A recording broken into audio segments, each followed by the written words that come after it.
For our last segment with early voting for Shelby County primaries starting this week, we are taking a look at whether this year will beat turnout records and also endorsements. Do they even matter? Well, voter turnout, especially for primary elections, have been historically low in Shelby County.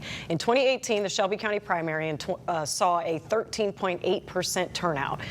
So translate that into numbers, 76,500 voters nearly casting ballots out of nearly 556,000 total registered voters. The last Shelby County primary in 2022 saw 11% turnout with nearly 64,300 voters casting ballots out of just over 582,000 total registered voters.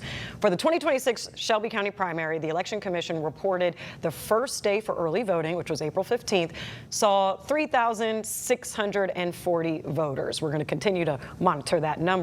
Early voting wraps up on April 30th. Now, let's talk endorsements. If you have social media, you've probably seen a slew of endorsements from various community or political leaders endorsing candidates, or you've probably seen endorsements including in some candidates' campaign ads on TV. But are endorsements effective? I wanted to bring your attention to former Shelby County Election Commissioner Norma Lester's Facebook post I saw this week. Her post encouraged people to vote early, but also alerted people to vet endorsements. She wrote, "Democratic Party doesn't endorse in the primary, so discard these ballots floating around. Don't be misled because they use the words Democrats or official. There is no official Democratic Party ballot." Now I'm going to pick on two friends of the show who are regulars on other panels. Former Memphis City Council Chair and Memphis City Schools Board Member Tawan Stout-Mitchell has endorsed Democratic candidate J.B. Smiley for Shelby County Mayor. This was the quickest post I could pull from her Facebook, but if you haven't seen it yet, she is also featured on Smiley's campaign ad on TV. This one is even more interesting. New Olivet Worship Center Reverend Kenneth Whalum, who was just on last week, is endorsing candidate Marie Fagans for Shelby County Mayor. On the left side of your screen is one of the recent posts from his Facebook stating Fagans for mayor. But if you know Reverend Whalum or watched our show last week, he's very open about endorsing Fagans. However, his wife Sheila is endorsing candidate Heidi Kuhn. So there's a bit of a house divided for the Shelby County mayoral race for the Whalums. Otis, I'll open it up to you, okay? We're talking voter turnout history, and we're also talking endorsements. Pick your poison. That was a great setup there, Pepper. Thank you. And I brought some show and tell because my mailbox has been inundated with stuff. And I have something here from the Greater Memphis Democratic Club. Which has been enjoined multiple times from doing. Absolutely.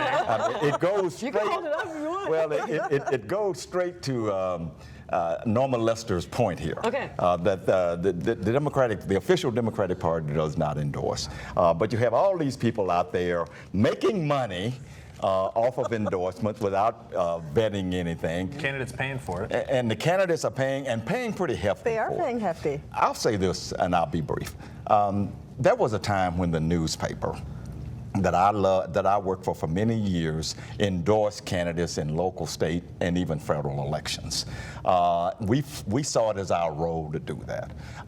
And we vetted candidates, we interviewed candidates, and we made the judgments that we thought were best for the community. As a matter of fact, back in 2002, when I was in charge of the editorial board, we endorsed a person named Deidre Malone. Who got 63% of the vote in the May 2002 primary.